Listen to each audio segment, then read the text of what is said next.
Are you wondering, like her, how can you create your new space to be what you want, to have the colors that motivate you, and of course, to give it that fresh new look?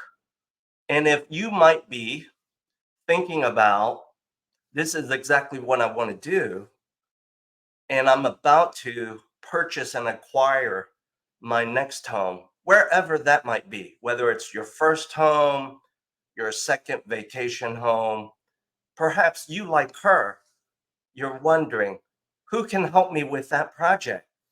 For today's recording, I am graced with a new relationship who is a painting contractor who runs a business that has spanned 3 decades, probably even 4 decades by now. And I'm just so excited today to share with you my conversation with him as to what he does, why he does what he does, and of course, how can you benefit from his information. So let's welcome him into the room. Peter, good morning to you. Good morning, William. How are you? I'm doing well. As I joked with you before I led in to introduce you as best as I could, I teased you with the fact that, hey, we got lucky today. We both were able to get our schedules aligned so that you're not going up and down ladders, scaffolding, and maybe cracking your whip with your painting crew. Am I right? That's about it. Well, good to know that. So for today's conversation, Peter, as you heard from the introduction and from that, gorgeous woman kind of scratching her head, wondering, hey, who can help me create what I have in my mind, what I have in my mind? You, Peter, in your business, in my professional opinion, you're probably a sought after resource right now. Yeah, we are. Been around for a long time, and worked under my father, who was a master of decorative painting. He earned a master's degree in Vienna, Austria. Wow. Worked under him for 22 years, and then tragically, one day he had a heart attack and passed, and it's been 18 years since that event. And since then, I've carried on the business, held it up well, and we're pretty much focusing on handling projects and custom homes. I'm really not doing a lot of commercial work. I really focus on people's private homes. And we're a small boutique painting company, just the two of us, and we fit well. I'm not interested in having a bunch of guys to keep busy constantly, and that just changes the whole dynamic of the way it started with my father and I. So it started with two guys, my father and I, and then to this day, it's still two guys. And we manage to keep busy all the time because there are people who just like things done the way we do them. And we're very thorough about our process. And attention to detail is pretty much the cornerstone of the business. And realistic timeframes are also something that I pride myself with. I love the sound of that. That last part, and then the previous 2 points. Hitting the mark, delivering to the outcome on time. But I think one thing you touched on that I find to be what I call the unicorn in your business is attention to detail, right? Yeah. So let's come back to that in a little bit. But first off, here's my first question. And I am certain you may be asked this question whether or not you like it, whether or not you think like, oh my gosh, here's that question again.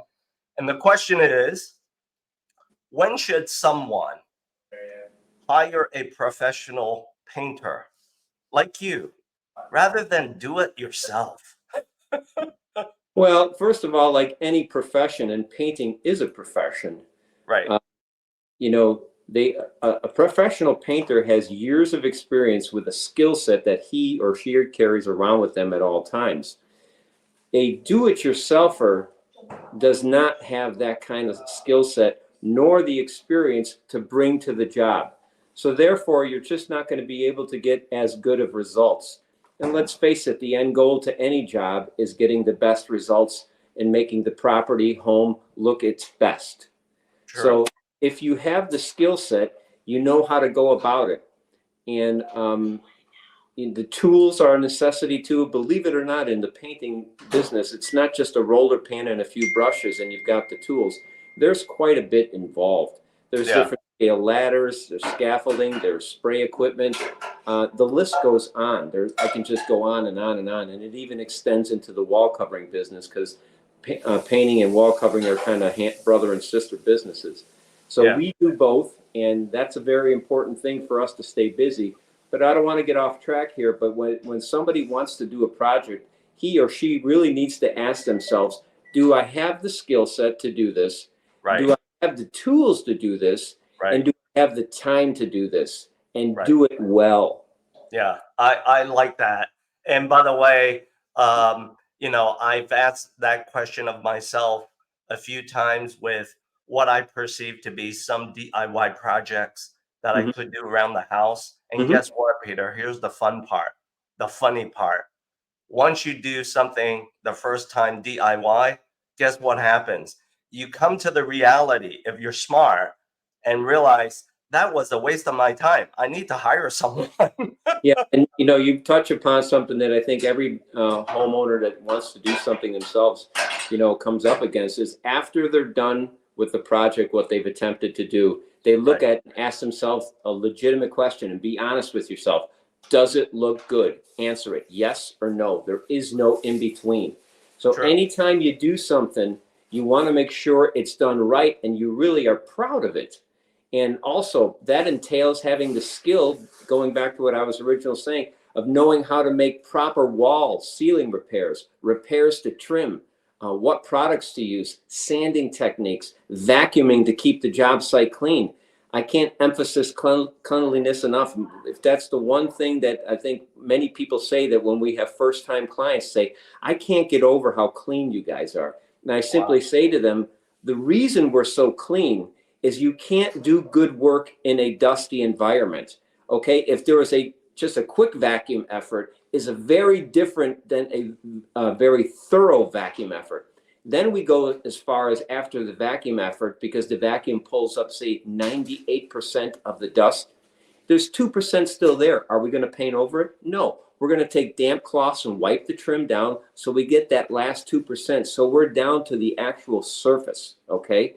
Wow. So contamination, what I mean by contamination is dust and dirt. If you're not controlling that, you're not going to be able to produce a great job.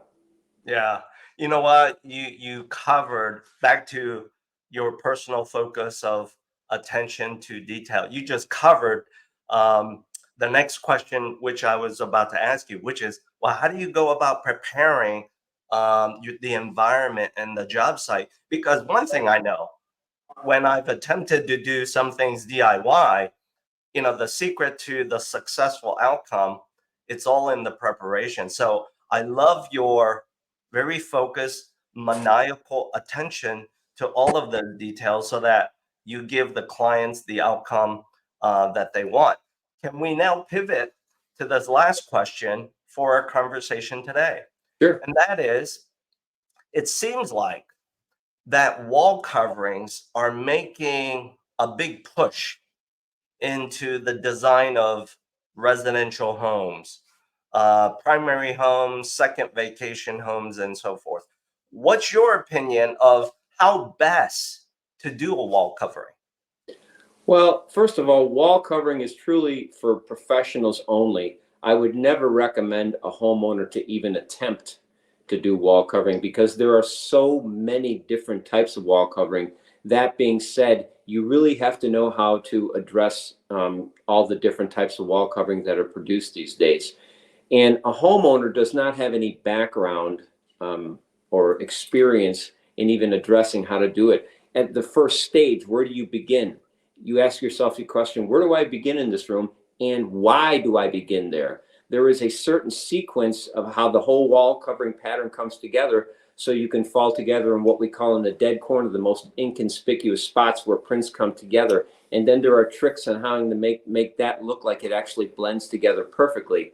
Wow. So, you know, getting to the question, the original question is, should a person try to do that without a whole lot of knowledge? I would say never. That's truly for the professional. Yeah, yeah. You know what? I've so enjoyed our first virtual conversation today in this way. And once again, I thank you for sharing your precious time with me today when you're not going up and down a ladder with rollers and poles in hand. So, as we wrap up our first conversation today, can I ask, when you are not as busy again, let's come together and talk about some other aspects of your business and Sure. how our audience members can benefit from your knowledge and, of course, your service.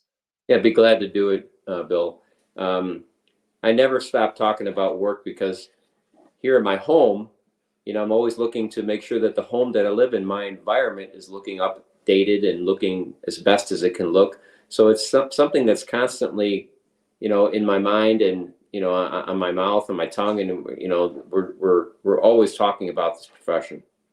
Love it. Love it. So, audience members, until we see each other again in the next episode, where Peter and I will talk about other things that can benefit you in the home that you want.